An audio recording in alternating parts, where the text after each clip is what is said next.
3강의 5번 볼게요. 명품 소유는 부를 나타낸다. 하지만 아이러니하게도 한 다음에 여기서 이때 강조 구문이 사용이 됐는데, 만약에 우리가 강조하고 싶은 것이 사람이라면 이 대세 가운데다가 우리가 강조해야 되는 거 쓴다고 했잖아. 근데 그 강조하려고 하는 게 사람이면 that 대신에 who를 써도 상관이 없거든요. 그래서 여기서는 얘가 강조 구문이라는 것을 파악을 할 수 있어야 되는 거야. 그래서 아이러니하게도 저렴해 보이는 것을 선호하는 것은 바로 종종 부유한 사람들이다. 여기까지 됐죠? 더 플러스 형용사 하면 뭐뭐한 사람들, 이렇게 해석이 돼서 부유한 사람들이라고 해석을 한 거야. 그래서 명품을 가지는 것은 부를 나타내는 건데도, 근데 명품을 입지 않고 저렴한 옷을 입어서 저렴한 것처럼 보이는 걸 선호하는 게 오히려 부유한 사람들이 더 그렇다는 얘기야. 반대 신호 보내기는 그 다음에 이 비동사의 보어가 이 웬 절인데 이 투부정사가 뭐뭐 하기 위하여로 해석이 돼서 이렇게만 끄는 거거든. 그래서 반대 신호 보내기는 당신이 굳이 뭔가를 할 필요가 없다는 것을 보여주기 위해 굳이 뭔가를 하는 경우이다. 다시 해석해보면 반대 신호 보내기는 당신이 굳이 뭔가를 할 필요가 없다는 것을 보여주기 위해 당신이 굳이 무엇인가를 하는 경우이다. 그 다음 넘어가서 가주어, 진주어니까 여기 먼저 해석을 해야 되고, 이 진주어 내부를 보시면 not A, but B 해서 A가 아니라 B라는 표현 나와 있는 거 보이시죠? 그리고 관계대명사 앞에 콤마가 찍혀 있기 때문에 여기까지 해석 처리를 한 다음에 여기 뒷부분을 할 거야. 부유한 옷이나 또는 수트, 이것도 뭐 옷이라는 뜻이니까 그냥 옷이라고 그냥 한꺼번에 할게요. 부유한 옷을 입는 것이 아니라 오히려 청바지와 그리고 트레이너 하면 이거는 트레이너 뭐라고 해야 되지? 뭐 운동복이라고 해석을 하면 될 것 같아요. 오히려 청바지나 운동복을 입는 것은 in 실리콘밸리에서 거의 명예의 문제가 되었다. 실리콘밸리가 어떤 지역인지를 우리가 알고 있어야지, 그래야지 이 내용을 이해를 할 수가 있거든요. 근데 일단 여기에서 선생님 해석을 잘못했는데, 여기서 트레이너라는 거는 트레이닝 복이 아니라 운동화라고 생각을 해야 되는 거야. 자, 실리콘밸리는 일단 어디냐? 미국의 캘리포니아에 있는 첨단 기술 연구 단지가 밀집되어져 있는 지역이고, 이 지역에 있는 사람들은 엄청나게 많은 돈을 벌고 있다는 거. 그러니까 이렇게 부유한 지역에서는요, 비싼 옷을 입는 것보다는 청바지나 또는 운동화를 신는 게 자신의 명예를 드높이는 것이 되고 있다는 얘기야. 되게 특이하지? 그 다음 넘어가서 콤마 위치라서 두 단어 and is로 바꿨어. 그리고 이것은, 여기서 이것은 앞에 나오는 비싼 옷이나 정장을 입는 게 아니라 청바지나 운동화를 신는 것이 대절이라는 것을 나타낸대. 뭐를 나타내냐? 당신이 지위보다는 기술에 더 관심이 있다는 것을 나타낸다.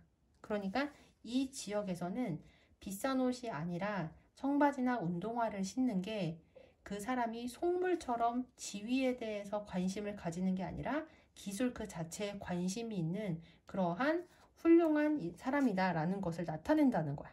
그다음 넘어가서 이러한 유형은 의심할 여지 없이 땡땡땡에 의해 영향을 받았대요. 그래서 누구에 의해서 영향을 받았는지가 뒤에 나오거든. 전치사 by가 데리고 다니는 부분이 여기까지고요. 이 내부에 또 전치사고 이렇게 들어있다고 보면 돼.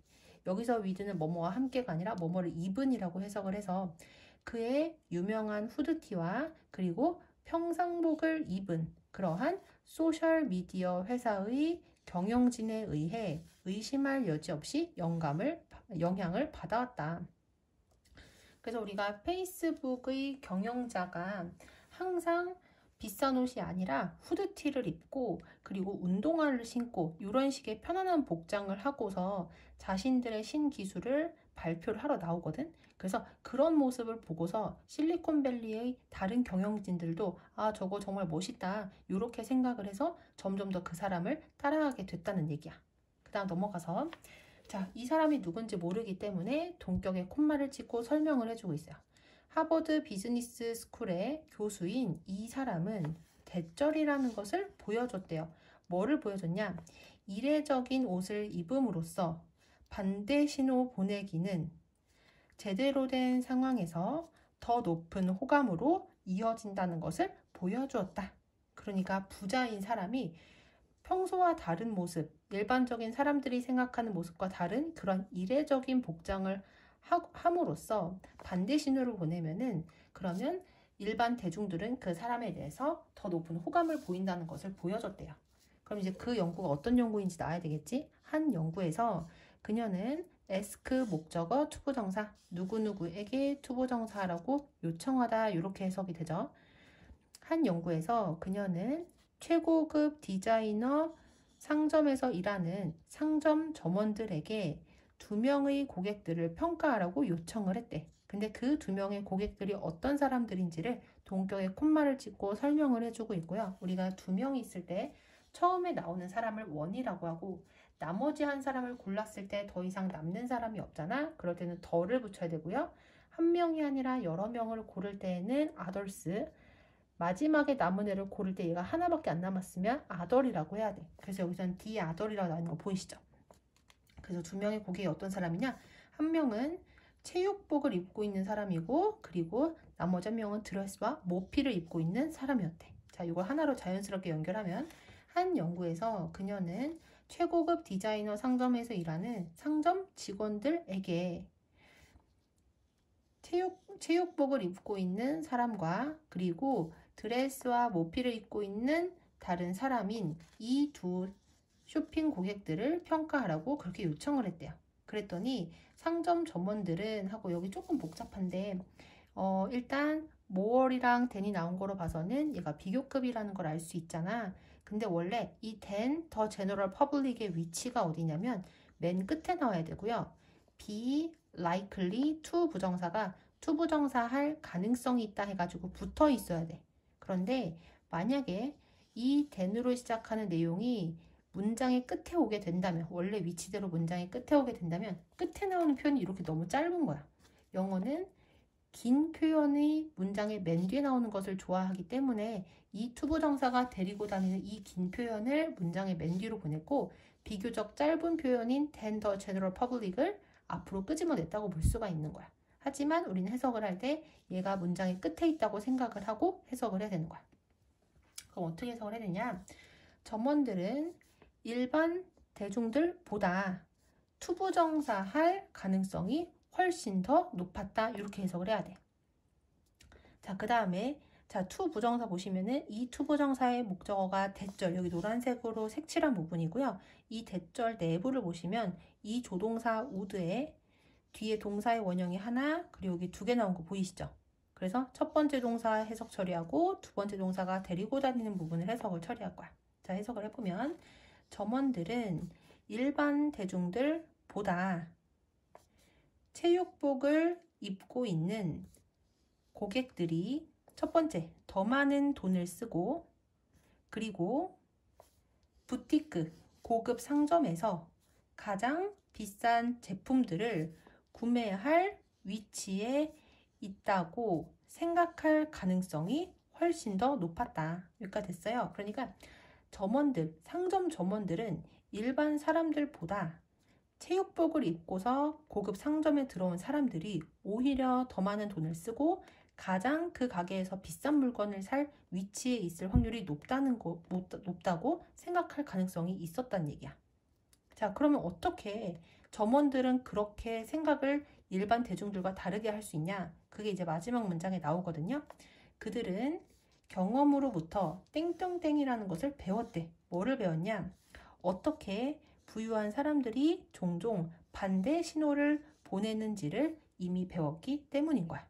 여기까지 됐죠? 그러니까 이미 점원들은 자신들이 그 가게에서 일을 하면서 부유한 사람들이 저렴하고 편한 옷을 입고 와서 반대 신호를 보냄으로써 이 사람들이 오히려 더 많은 돈을 이 가게에 쓸 수 있다는 것을 알고 있었다는 거지. 그래서 여기 보시면은 여기는 헤드 PP가 사용이 된 거 보이시죠? 그래서 여기서 보시면은 직원들한테, 그 가게의 직원들한테 2명의 고객들을 평가해 달라고 과거에 요청을 했고, 그 요청에 따라서 평가를 했거든요. 근데 이렇게 평가하기 이전부터 직원들은 자신들의 과거의 경험을 통해서 부유한 사람들이 반대 신호를 어떤 식으로 보낸지를 배웠었던 거기 때문에 여기에 과거 완료가 사용이 된 거야.